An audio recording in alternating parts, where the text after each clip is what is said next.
Hi, എല്ലാവർക്കും നമസ്കാരം. നമ്മുടെ പുതിയൊരു വ്ളോഗിലേക്ക് എല്ലാവർക്കും സ്വാഗതം. എല്ലാവരും സുഖമായിട്ടിരിക്കുമല്ലേ? ഞങ്ങളുടെ സുഖമായിട്ടിരിക്കുന്നു. അപ്പോൾ എന്നെ ആദ്യം മുതലേ ഫോളോ ചെയ്യുന്ന ഒരു കുട്ടിയാണ് നിവേദ എന്നാണ് പേര്. നിവേദയുടെ പേര് ഞാൻ ഒത്തിരി വീഡിയോസിൽ പറഞ്ഞിട്ടുള്ളതാണല്ലേ. അപ്പോൾ നിങ്ങൾക്ക് കേട്ട് പരിചയമായി കാണും. അപ്പോൾ പുള്ളിക്കാരിയും ഹസ്ബൻഡും കൂടി ചേർന്ന് ഒരു ആൽബം ഇറക്കിയിട്ടുണ്ട്. നിവേദയുടെ ഹസ്ബൻഡാണ് അതിലെ ലിറിക്സും മ്യൂസിക്കൊക്കെ ചെയ്തേക്കുന്നത്. അപ്പോൾ ഒരു ക്രിസ്ത്യൻ ആൽബം സോങ് ആണ് കേട്ടോ. അപ്പോൾ അതിൻ്റെ ലിങ്ക് ഞാൻ ഡിസ്ക്രിപ്ഷൻ ബോക്സിൽ കൊടുത്തേക്കാം. ഞാനത് ഒത്തിരി തവണ കേട്ടായിരുന്നു. അപ്പോൾ എനിക്ക് നേരിട്ട് പരിചയമൊന്നും ഇല്ലാത്ത ഒരു മോളാണ്. അപ്പോൾ എൻ്റെ ഒരു സ്വന്തം സഹോദരിയെ പോലെയാണ്. അപ്പോൾ എനിക്ക് ശരിക്കും അവർ പാടുന്നത് കേട്ടപ്പോഴത്തേക്കും ഭയങ്കരമായിട്ട് ഇഷ്ടപ്പെട്ടു. അതുപോലെ തന്നെ നല്ല ഫീൽ ഉള്ള പാട്ടാണ് കേട്ടോ. അപ്പോൾ നിങ്ങൾ എന്തായാലും കണ്ടു നോക്കൂ. ഞാൻ ഡിസ്ക്രിപ്ഷനിൽ ലിങ്ക് കൊടുത്തേക്കാം. കഴിഞ്ഞ വ്ളോഗിൽ ഞാൻ ആ കമൻറ്റ് പിൻ ചെയ്ത് വെച്ചിട്ടുണ്ടായിരുന്നു കേട്ടോ. അപ്പോൾ നമ്മുടെ ഫാമിലിയിലുള്ള ഒരാൾ ഇങ്ങനെ ഇത്രയും നല്ല ഭംഗിയായിട്ട് പാടുന്നതൊക്കെ കേട്ടപ്പോൾ എനിക്ക് ഒത്തിരി സന്തോഷം തോന്നി. അതുപോലെ തന്നെ ഇനിയും ഒത്തിരി നല്ല പാട്ടുകൾ ഇതുപോലെ കമ്പോസ് ചെയ്യാനായിട്ട് ദൈവം സഹായിക്കട്ടെ. നല്ല നമുക്ക് കേൾക്കാനായിട്ട് നല്ല റിലാക്സ്ഡ് ആയിട്ടിരുന്ന് കേൾക്കാൻ പറ്റിയ സോങ് ആണ്. ഞാൻ ഒത്തിരി തവണ കണ്ടായിരുന്നു ആ സോങ്. അപ്പം ഞാൻ നേരിട്ട് കണ്ടിട്ടില്ലാത്ത ഒരാളാണ് നിവേദ. പക്ഷേ ആ സോങ്ങിലൂടെ എനിക്ക് അവരുടെ ഫാമിലിയെ മൊത്തം കാണാനായിട്ട് പറ്റി. ഒരു മോനും ഉണ്ട്. 3 പേരെയും കണ്ടപ്പോഴത്തേക്ക് ഒത്തിരി സന്തോഷം തോന്നി കേട്ടോ. ഞാനും ഹസ്ബൻഡും കൂടി ഇരുന്നാണ് ആ വീഡിയോ സോങ് കണ്ടത്. അപ്പം നിങ്ങൾ എന്തായാലും കണ്ടു നോക്കണം. നമ്മുടെ കുടുംബത്തിലുള്ള ഒരാളാണ്. അപ്പോൾ നമ്മുടെ കൂടെ എല്ലാവരും വളരട്ടെ എന്നാണ് ഞാൻ ആഗ്രഹിക്കുന്നത് കേട്ടോ. അപ്പം എന്തായാലും കണ്ടു നോക്കണേ. ഡിസ്ക്രിപ്ഷൻ ബോക്സിൽ ഞാൻ ലിങ്ക് കൊടുത്തേക്കാം. നിങ്ങൾ കണ്ടിട്ട് അഭിപ്രായങ്ങൾ ആ ചാനലിലൊന്ന് രേഖപ്പെടുത്തിയിരുന്നാൽ മതി.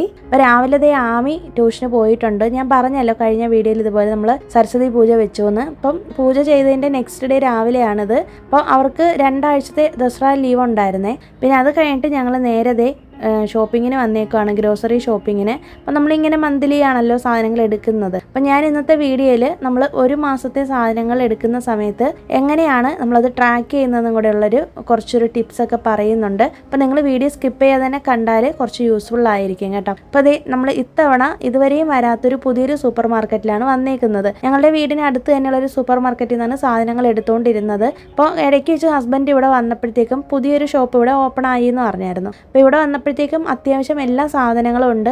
മെയിനായിട്ട് വലിയ തിരക്കില്ലാത്തൊരു റോഡിലാണ് ഈ കട ഇരിക്കുന്നത് കേട്ടോ. അപ്പം അങ്ങനെ ഞങ്ങളെയും കൊണ്ട് ഇവിടെ വരാമെന്ന് പറഞ്ഞിട്ട് അങ്ങനെ വന്നതാണ്. ആമിയാണ് സാധനങ്ങളൊക്കെ എടുക്കാനായിട്ട് ഹെൽപ്പ് ചെയ്യുന്നത്. അപ്പം നമ്മളെപ്പോഴും സാധനം എടുക്കുന്ന സമയത്ത് ഞാൻ 1 മാസത്തേക്കുള്ള സാധനമാണ് എടുക്കുന്നത്. പക്ഷെ എന്നാലും പോയ മാസം എടുത്ത സാധനങ്ങൾ കുറച്ചധികം കാണും എനിക്കെപ്പോഴും. പ്രത്യേകിച്ച് ഈ പയറും കടലയും അങ്ങനത്തെ സാധനങ്ങളൊക്കെ ഞാൻ എപ്പോഴും ബഡ്ജറ്റ് തയ്യാറാക്കിയിട്ടാണ് ഗ്രോസറീസ് എടുക്കാറുള്ളത്. എനിക്കത് പണ്ട് തൊട്ടേ ഉള്ളൊരു ശീലമാണ്. കാരണം എൻ്റെ അച്ഛൻ അത് ചെയ്യുന്നത് ഞാൻ ഒരുപാട് തവണ കണ്ടിട്ടുണ്ട്. അപ്പം നമ്മുടെ വരുമാനം എത്രയാണെന്ന് അറിഞ്ഞ് നമ്മൾ ചിലവാക്കണമെന്ന് എപ്പോഴും അച്ഛനിങ്ങനെ പണ്ടേ പറയുമായിരുന്നു കേട്ടോ. അപ്പോൾ അതുകൊണ്ട് തന്നെ ഞാൻ പൈസ കൈകാര്യം ചെയ്യുന്ന കാര്യങ്ങളെല്ലാം അതൊക്കെ നോക്കിയിട്ടാണ് ഞാൻ വീട്ടിലെ കാര്യങ്ങൾ ചെയ്യുന്നത്. അതിൽ മെയിനായിട്ട് വരുന്നത് ഈ ഒരു ഗ്രോസറി ഷോപ്പിംഗ് ആണ്. പിന്നെ ഇന്ന് നമ്മൾ ഭക്ഷണം കഴിച്ചത് പുറത്തുനിന്നാണ്. അപ്പോൾ ഇന്ന് രാവിലെ കുക്ക് ചെയ്യാനുള്ള സാധനങ്ങളൊന്നും ഇല്ലായിരുന്നു കേട്ടോ. വെജിറ്റബിൾസ് ഒക്കെ തീർന്നു പോയി. അപ്പോൾ അതുകൊണ്ട് എന്നെ ഇന്ന് പുറത്തുനിന്ന് കഴിക്കാമെന്ന് പറഞ്ഞായിരുന്നു. അങ്ങനെ ആലടി പട്ടിയാനെന്ന് പറയുന്ന ആ ഒരു ഹോട്ടലിലാണ് വന്നേക്കുന്നത്. അവിടെ വന്ന് ഭക്ഷണം കഴിച്ചിട്ട് സാധനം എടുത്ത് വരുന്ന വഴിക്കാണ് ഭക്ഷണം കഴിച്ചത്. എന്നിട്ട് നേരെ ഞങ്ങളിതേ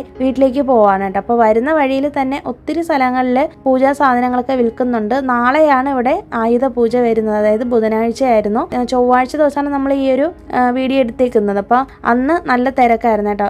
മാർക്കറ്റുകളെല്ലാം അത്യാവശ്യം ഓപ്പൺ ആണ്. പിന്നെ ആമിക്ക് ഇപ്പോൾ വെക്കേഷൻ ആയ കാരണം കൊണ്ട് ഭയങ്കര ബോറടിയാണെന്നൊക്കെ പറയുന്നുണ്ട്. അപ്പോൾ അവളിതേ ഇവിടെ കുറേ കാര്യങ്ങളൊക്കെ എഴുതിയൊക്കെ ബോർഡിൽ ഇട്ടേക്കാണ്. അപ്പോൾ ഞങ്ങൾ സൂപ്പർ മാർക്കറ്റിൽ പോയി വന്നത് കണ്ടിട്ട് അവൾ ഇവിടെ സൂപ്പർ മാർക്കറ്റ് പോലെ സാധനങ്ങൾ വിൽക്കാൻ വേണ്ടിയിട്ട് സോഫയിൽ ഓരോന്ന് സെറ്റ് ചെയ്തേക്കുന്നതാണ് കേട്ടോ. അപ്പോൾ എന്നോട് പറഞ്ഞു അമ്മ വീഡിയോ എടുത്ത് എല്ലാവരെയും കാണിക്കാനായിട്ട്.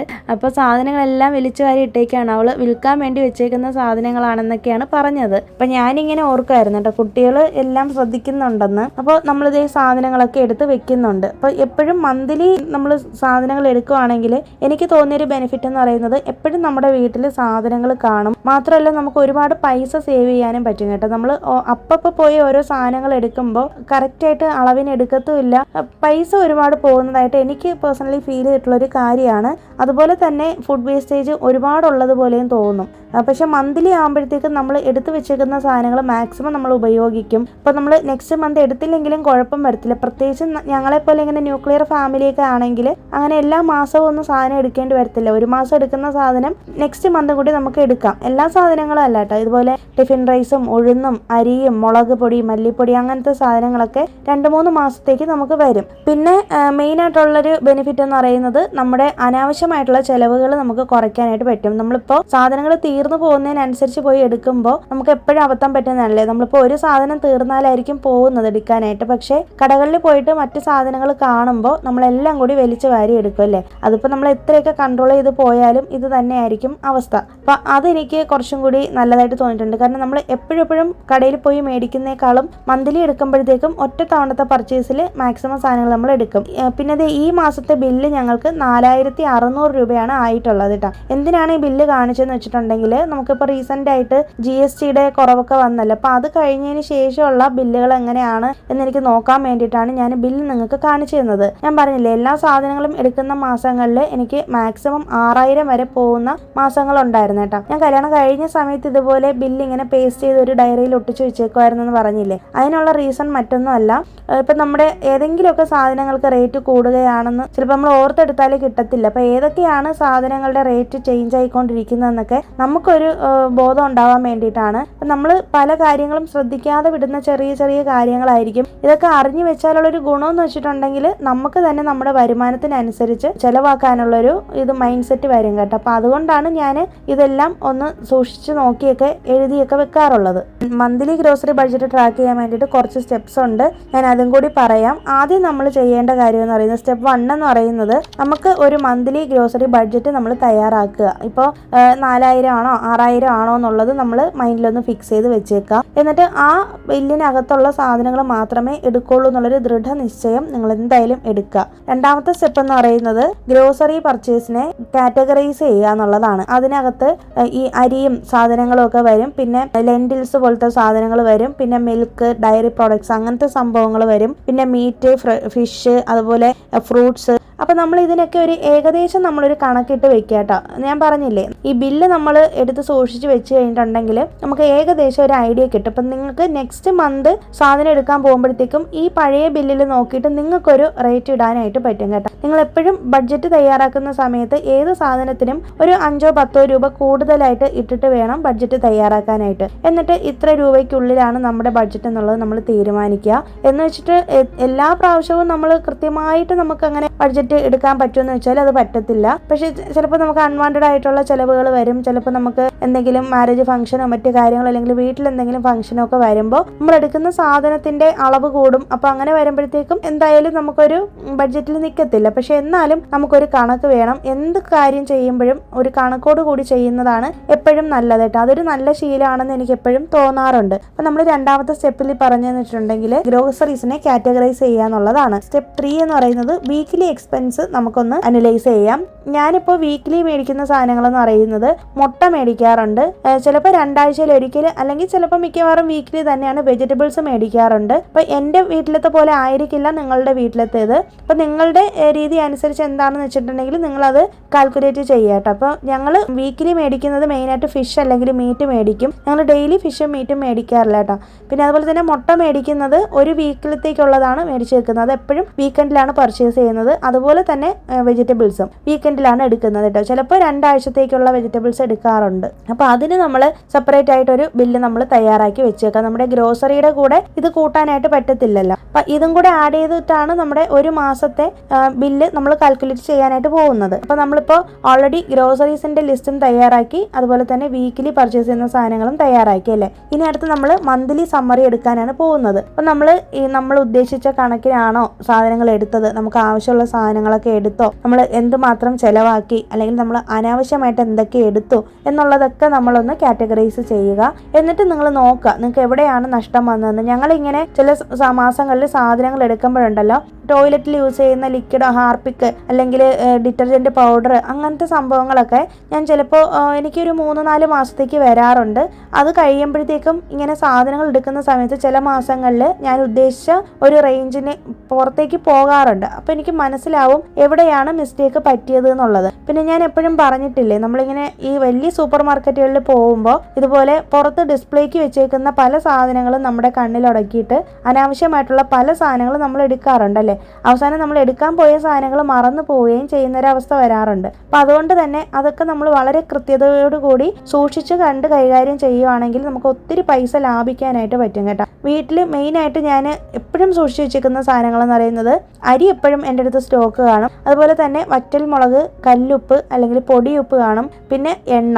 ഈ 4 സാധനങ്ങൾ എപ്പോഴും എൻ്റെ അടുത്ത് കാണും കേട്ടോ. കാരണം ഇത് ബേസിക് ആയിട്ടുള്ള ഗ്രോസറി ഐറ്റമാണ്. ഇത് നമ്മുടെ അടുത്ത് ഉണ്ടെന്നുണ്ടെങ്കിൽ നമുക്ക് എന്തെങ്കിലും പെട്ടെന്ന് തട്ടിക്കൂട്ടി ഒരു കഞ്ഞി പോലും വെക്കാനായിട്ട് പറ്റും. അതുപോലെ തന്നെ വെജിറ്റബിൾസിൻ്റെ കേസിൽ വരുവാണെങ്കിൽ പൊട്ടറ്റോ കാണും, അതുപോലെ തന്നെ ചെറിയ ഉള്ളിയും വലിയ ഉള്ളിയും കാണും. അപ്പം ഇത് എപ്പോഴും സ്റ്റോക്ക് ആയിരിക്കും. പിന്നെ തേങ്ങ, ഒരു 3 തേങ്ങ ഞാനിങ്ങനെ ഒരു ആഴ്ചത്തേക്ക് എടുത്ത് ഷോപ്പ് ചെയ്ത് വെക്കാറുണ്ട്. റീസെൻ്റ് ആയിട്ട് ഞാൻ മേടിക്കുന്ന തേങ്ങയൊക്കെ കുറച്ച് കേടായി പോകുന്നുണ്ട്. അപ്പോൾ അതുകൊണ്ട് തന്നെ 2 തേങ്ങയൊക്കെ വെച്ചിട്ടാണ് മേടിക്കുന്നത് കേട്ടോ. ഞാൻ അധികം അങ്ങനെ തേങ്ങയിലുള്ള കാര്യങ്ങൾ ചെയ്യാൻ ശ്രമിക്കാറില്ല.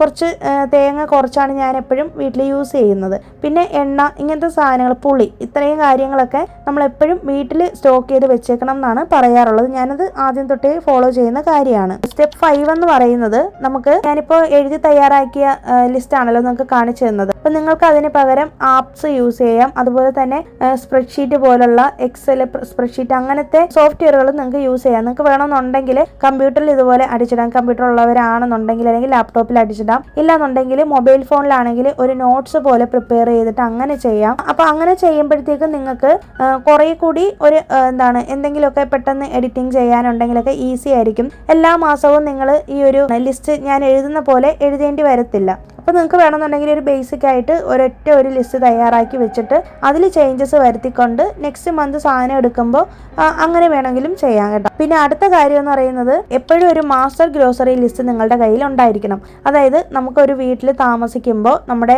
ബേസിക് ആയിട്ടുള്ള കാര്യങ്ങൾ എന്തൊക്കെയാണ് വേണ്ടതെന്നുള്ളത് എപ്പോഴും നമ്മളുടെ കയ്യിൽ ഒരു വലിയൊരു ലിസ്റ്റ് ഉണ്ടായിരിക്കണം. ഞാൻ എപ്പോഴും ഒരു ലിസ്റ്റ് എൻ്റെ അടുത്ത് ഞാൻ സൂക്ഷിച്ച് വെച്ചേക്കും കേട്ടോ. ഞാൻ കുറേ കാലമായിട്ട് ഒരു ലിസ്റ്റ് കൊണ്ട് നടന്ന അവസാനം അത് കേടായി തുടങ്ങിയപ്പോൾ ആ പേപ്പർ കീറിപ്പോയപ്പോൾ ഞാൻ പുതിയൊരു ലിസ്റ്റ് എഴുതുകയാണ് ചെയ്തത്. അപ്പോൾ അതെന്തിനാണെന്ന് വെച്ചിട്ടുണ്ടെങ്കിൽ അഥവാ നമ്മൾ എന്തെങ്കിലും ഒരു സാധനം വിട്ടു പോവുകയാണെങ്കിൽ തന്നെ ആ ഒരു ലിസ്റ്റ് ഒന്ന് നോക്കിയാൽ മതി. ചിലപ്പോൾ നമ്മൾ മറന്നു പോകത്തില്ലേ, എന്തെങ്കിലും തിരക്കിനിടയിലായിരിക്കും നമ്മൾ ചിലപ്പോൾ സാധനം എടുക്കാനായിട്ട് പോകുന്നതല്ലേ. അപ്പം അങ്ങനത്തെ സമയത്ത് നമുക്കിത് ഒത്തിരി ഉപകാരപ്പെടും. പിന്നെ മെയിനായിട്ടുള്ളൊരു ടിപ്പെന്ന് പറയുന്നത് എപ്പോഴും നിങ്ങളൊരു മീൽ പ്ലാൻ ചെയ്ത് വെച്ചേക്കുക. അതുപോലെ തന്നെ ഗ്രോസറി ലിസ്റ്റ് ചെയ്ത് വെച്ചേക്കുക. പിന്നെ സ്മാർട്ടായിട്ടുള്ള ഷോപ്പിംഗ് ചെയ്യാനായിട്ട് എപ്പോഴും ശ്രമിക്കുക കേട്ടോ. അപ്പോൾ ഇത്രയും കാര്യങ്ങൾ ശ്രദ്ധിച്ചാൽ തന്നെ നിങ്ങൾക്ക് ഒരുപാട് പൈസ ലാഭിക്കാം. മീൽ പ്ലാനിങ് എന്ന് പറയുന്നത് ഒത്തിരി നിങ്ങൾക്ക് യൂസ്ഫുൾ ആയിട്ടുള്ളൊരു കാര്യമാണ്.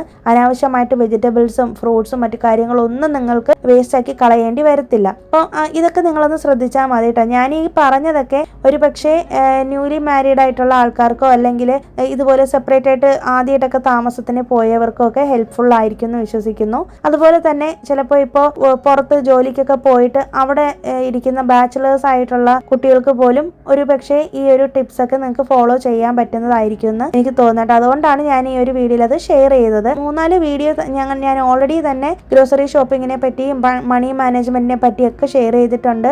ആ വീഡിയോസ് ഒക്കെ നിങ്ങളൊന്ന് കണ്ടു നോക്കിയാൽ മതി. ഉറപ്പായിട്ടും നിങ്ങൾക്ക് ഉപകാരപ്പെടും. അപ്പോൾ ഇത്രയാണ് എനിക്ക് പറയാനുള്ളത്. അപ്പോൾ നിങ്ങൾ അതൊക്കെ ഒന്ന് സൂക്ഷിച്ച് ചെയ്ത് നോക്കൂ. അപ്പോൾ എനിക്ക് പേഴ്സണലായിട്ട് എന്നോട് ഒരാൾ പറഞ്ഞ കാര്യമാണ്, ഞാൻ പറഞ്ഞ പോലെ ഇതുപോലെ മന്ത്ലി ഗ്രോസറി പർച്ചേസ് ചെയ്യാൻ തുടങ്ങിയപ്പോഴത്തേക്കും പുള്ളിക്കാരിക്ക് ഒത്തിരി പൈസ ലാഭിക്കാനായിട്ട് പറ്റിയെന്ന് പറഞ്ഞായിരുന്നു. അപ്പോൾ അത് കേട്ടപ്പോൾ തന്നെ ഒത്തിരി സന്തോഷമുണ്ട്.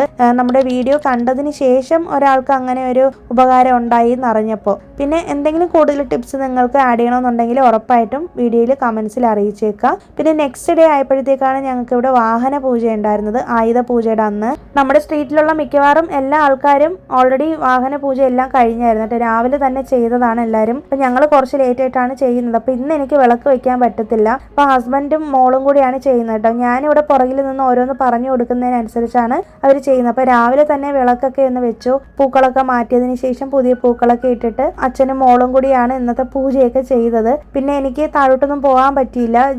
എനിക്ക് പൂജ ചെയ്യാൻ പറ്റാത്തതുകൊണ്ട്. അപ്പോൾ അതുകൊണ്ട് തന്നെ ഞാൻ പറഞ്ഞു കൊടുത്തതനുസരിച്ച് അവർ ചെയ്യുന്നുണ്ട്. പിന്നെ നമ്മുടെ വണ്ടി നന്നായിട്ട് കഴുകി തുടച്ച് വെച്ച് നന്നായിട്ട് ചന്ദനവും കുങ്കുമവും എല്ലാം തൊട്ട് കൊടുത്തിട്ട് കുറച്ച് പൂക്കളൊക്കെ വെച്ചിട്ടുണ്ട് കേട്ടോ. ഒന്ന് ഹാരമൊക്കെ വെച്ചാൽ നല്ലതായിരിക്കും. എന്നിട്ട് ഒന്ന് കർപ്പൂര ദീപം ഒന്ന് കാണിച്ചിട്ട് ലെമണിലൊന്ന് വണ്ടി ഒന്ന് കയറ്റി ഇറക്കിയിട്ട് ഒരു റൗണ്ട് ഒന്ന് അടിച്ചിട്ട് വന്നു ഹസ്ബൻഡ്. അപ്പം ഇങ്ങനെയാണ് നമ്മൾ വാഹന പൂജ ചെയ്യുന്നത്. കഴിഞ്ഞ പ്രാവശ്യം നമ്മൾ ക്ഷേത്രത്തിലൊക്കെ പോയതാണ് കേട്ടോ. പിന്നെ വീട്ടിലുള്ള എല്ലാ ഇലക്ട്രോണിക്സ് ഉപകരണങ്ങളിലും ഒന്ന് ചന്ദനമൊക്കെ ഒന്ന് തൊട്ട് കൊടുത്തു. അത് കഴിഞ്ഞിട്ട് അതും കൂടി ഒന്ന് പൂജ ചെയ്തായിരുന്നു കേട്ടോ. എല്ലാ പ്രാവശ്യവും ഞാൻ ഞാനിത് മിസ് ചെയ്യാറുണ്ട്. അപ്പോൾ ഞാനിവിടെ തമിഴ്നാട്ടിൽ വന്നതിന് ശേഷമാണ് ഇങ്ങനെ ഒരു കാര്യം കാണുന്നത് കേട്ടോ. നാട്ടിലങ്ങനെ ഇങ്ങനെ നമ്മൾ ഇലക്ട്രോണിക്സ് ഉപകരണങ്ങൾക്കൊന്നും പൂജ ചെയ്യുന്നത് കണ്ടിട്ടില്ല. നമ്മൾ വണ്ടിയൊക്കെ കൊണ്ടുപോയി ക്ഷേത്രത്തിൽ കൊണ്ടുപോയി പൂജ ചെയ്യാറുണ്ടെങ്കിലും വീട്ടിലും അങ്ങനെ പൂജ ചെയ്യാറൊന്നും ഇല്ലായിരുന്നു കേട്ടോ. അപ്പോൾ ഇവിടെ വന്നതിന് ശേഷമാണ് ഞാൻ ഇതൊക്കെ ഫോളോ ചെയ്യുന്നത്. കഴിഞ്ഞ പ്രാവശ്യം വരെയും ഞാനിത് മിസ് ചെയ്ത കാര്യമാണ്. അതുകൊണ്ട് ഇത്തവണ എന്തായാലും മറക്കാതെ തന്നെ നമ്മുടെ ഫ്രിഡ്ജും വാഷിംഗ് മെഷീനും പിന്നെ സ്റ്റൗ ഞാൻ രാവിലെ തന്നെ കുക്കിംഗ് ഒക്കെ ചെയ്ത് തുടങ്ങിയ കാരണം കൊണ്ട് അതിൽ അങ്ങോട്ട് വലുതായിട്ട് പൂജയൊന്നും ചെയ്യാനായിട്ട് പോയില്ല. കാരണം ഞാനത് യൂസ് ചെയ്തതാണല്ലോ. അപ്പോൾ ബാക്കിയെല്ലാം തലേ ദിവസം തന്നെ വൈകുന്നേരം ആയപ്പോഴത്തേക്കും എൻ്റെ ഹസ്ബൻഡാണ് എല്ലാം ക്ലീൻ ചെയ്ത് തുടച്ചു വെച്ചായിരുന്നു. റോസ് വാട്ടർ യൂസ് ചെയ്തിട്ടാണ് കേട്ടോ തുടച്ചു വെച്ചിരുന്നത്. അത് കഴിഞ്ഞിട്ട് രാവിലെ ആയപ്പോഴത്തേക്കും ചന്ദനവും കുങ്കുമവും ഒക്കെ വെച്ച് കൊടുത്തിട്ടാണ് പിന്നീടാണ് പൂജ ചെയ്തത്. പൂജ ചെയ്തെന്ന് വെച്ചിട്ടുണ്ടെങ്കിൽ ഒന്ന് ചന്ദനത്തിരി കത്തിച്ചിട്ട് ഒന്ന് ജസ്റ്റ് ഒന്ന് ചുറ്റിച്ച് കാണിക്കുകയാണ് ചെയ്തത് കേട്ടോ. അപ്പോൾ ഇങ്ങനെ സിമ്പിളായിട്ടാണ് നമ്മൾ പൂജ ചെയ്തത്. പിന്നെ ഞങ്ങളിത് ഈവനിങ് ആയപ്പോഴത്തേക്കും ഒന്ന് പുറത്ത് പോയി. ഈവനിങ് അല്ല, 12-1 മണിയൊക്കെ ആയപ്പോഴത്തേക്കും ഉച്ചയൊക്കെ ആയപ്പോഴത്തേക്കും ഞങ്ങളൊന്ന് ഷോപ്പിങ്ങിന് വന്നതാണ്. ഇവിടെ ശരവണ സ്റ്റോറിൽ വന്നതാണ്. അപ്പോൾ 2 ദിവസത്തിനുള്ളിൽ ആമിക്ക് സ്കൂൾ തുറക്കും. അപ്പോൾ അതുകൊണ്ട് തന്നെ അവൾക്കൊരു വാട്ടർ ബോട്ടിൽ മേടിക്കണമായിരുന്നു. പിന്നെ 1-2 ചെറിയ സാധനങ്ങളൊക്കെ മേടിക്കണമായിരുന്നു കേട്ടോ. എന്തൊക്കെയാണ് മേടിച്ചതെന്ന് ഞാൻ നെക്സ്റ്റ് വ്ളോഗിൽ കാണിക്കാം. അപ്പം അങ്ങനെ വന്നതാണ്. ഇത് നമ്മൾ കുറേ നാളായിട്ട് കാത്തിരുന്നൊരു ഷോപ്പിംഗ് ആണ്. ഞങ്ങളിങ്ങനെ ഒരു 2-3 മാസത്തിലൊരിക്കൽ ഒരു കുട്ടി ഷോപ്പിംഗ് നടത്താറുണ്ട്. നമ്മുടെ വീഡിയോ സ്ഥിരം കാണുന്നവർക്ക് അറിയാമായിരിക്കുമല്ലോ. അപ്പം അങ്ങനെ വന്നതാണ്. അപ്പം ഞാൻ നിങ്ങൾക്ക് കുറച്ച് സാധനങ്ങളൊക്കെ കാണിച്ചു തരാൻ വേണ്ടിയിട്ട് വീഡിയോ എടുത്തതാണ്. എനിക്കാണെങ്കിൽ വിൻഡോ ഷോപ്പിംഗ് ചെയ്യാൻ ഭയങ്കര ഇഷ്ടമാണ് കേട്ടോ. ഇതിലുള്ള ഒരു സാധനം ഞാൻ എടുത്തിട്ടൊന്നുമില്ല, ജസ്റ്റ് വീഡിയോ എടുക്കാൻ വേണ്ടിയിട്ട് ഒന്ന് വന്നതാണ്. അപ്പോൾ ആമിക്കുള്ള വാട്ടർ ബോട്ടിൽ എടുക്കാനാണ് മെയിനായിട്ട് വന്നത്. അപ്പോൾ എനിക്ക് ഈ വാട്ടർ ബോട്ടിൽ ഞങ്ങളുടെ വീട്ടിൽ ഒട്ടും നിലനിൽക്കാത്തൊരു സാധനമാണ്. എത്ര മേടിച്ചാലും എന്തെങ്കിലുമൊക്കെ പ്രശ്നങ്ങൾ ഉണ്ടാവാറുണ്ട്. അപ്പോൾ ആമിക്ക് മേടിച്ചത് റീസെൻ്റായിട്ട് മേടിച്ചത് അവൾക്ക് അത് വെള്ളം ലീക്ക് ആവുന്നെന്ന് പറഞ്ഞിട്ട് പിന്നെ വേറെ ഒരെണ്ണം എടുക്കണമെന്ന് പറഞ്ഞിട്ട് അങ്ങനെ വന്നതാണ്. അപ്പോൾ ഹസ്ബൻഡിനും വേണമെന്ന് പറഞ്ഞിട്ട് അങ്ങനെ പുള്ളിയെ എടുത്തു തരണം. പിന്നെ ഞാനിപ്പോൾ കാണിച്ചില്ലേ, അത് നമുക്ക് ജ്യൂസൊക്കെ ഉണ്ടെങ്കിൽ കുട്ടികൾക്ക് സ്കൂളിൽ കൊടുത്ത് വിടാൻ വേണ്ടിയിട്ട് നല്ലതായിരിക്കും. അങ്ങനത്തെ ആ ഒരു ജ്യൂസ് ബോക്സ്, ജ്യൂസ് പോലത്തെ ഒരു ഇതുണ്ടല്ലോ, അതിൻ്റെ പേരെനിക്ക് ഓർമ്മ വരുന്നില്ല. ഇപ്പോൾ ഓൺലൈനിലൊക്കെ കിട്ടുന്നുണ്ട്. ഞാനത് എടുത്തിട്ടൊന്നുമില്ല, ജസ്റ്റ് കാണിച്ചതാണ് നിങ്ങൾക്ക്. പിന്നെ ഞങ്ങൾ ഷോപ്പിംഗ് എല്ലാം കഴിഞ്ഞതിന് ശേഷം നേരെ ഞങ്ങൾ VR മാളിൽ അതുപോലെ തന്നെ വന്നേക്കുകയാണ്. അപ്പോൾ ഇവിടെ വന്ന് ഒന്ന് കുറച്ച് ജ്യൂസൊക്കെ കുടിച്ച് നല്ല ക്ഷീണമായിരുന്നു കേട്ടോ. നല്ല വെയിലുള്ള സമയത്താണ് ഞങ്ങൾ ഇറങ്ങിയത്. അങ്ങനെ ഒരു ലെമൺ ജ്യൂസൊക്കെ കുടിച്ചതിന് ശേഷം ഇവിടെ കുറച്ച് നേരം ടൈം ഒന്ന് സ്പെൻഡ് ചെയ്തു. പിന്നെ ഒരു ഫലൂഡയും കൂടെ പറഞ്ഞായിരുന്നു കേട്ടോ. അപ്പം ഞാൻ ഫലൂഡയുടെ ഒരു ഫാനാണ്. അങ്ങനെ അതൊരെണ്ണം പറഞ്ഞിട്ട് ഞങ്ങൾ 3 പേരും കൂടി കഴിക്കുകയുണ്ടായി. ഞങ്ങൾ ഓൾറെഡി ഭക്ഷണം കഴിച്ചിട്ടാണ് വന്നത്. എന്നാലും ഇവിടെ വന്ന് എന്തെങ്കിലും കഴിച്ചിട്ട് പോകാമെന്ന് കരുതിയിട്ട് അങ്ങനെ വന്നതാ. അത് കഴിഞ്ഞിട്ട് നേരെ ഞങ്ങൾ കാന്താര സിനിമയ്ക്കാണ് കയറിയത്. നല്ല അടിപൊളി മൂവിയാണ് കേട്ടോ. നിങ്ങളെല്ലാവരും കണ്ടോന്നൊന്ന് കമൻറ്റ് ചെയ്തേക്കൂ. പുതിയ വീഡിയോസായിട്ട് നമുക്കിനി മൺഡേ വീണ്ടും കാണാം. അതുവരേക്കും എല്ലാവർക്കും ബൈ. Thanks for watching.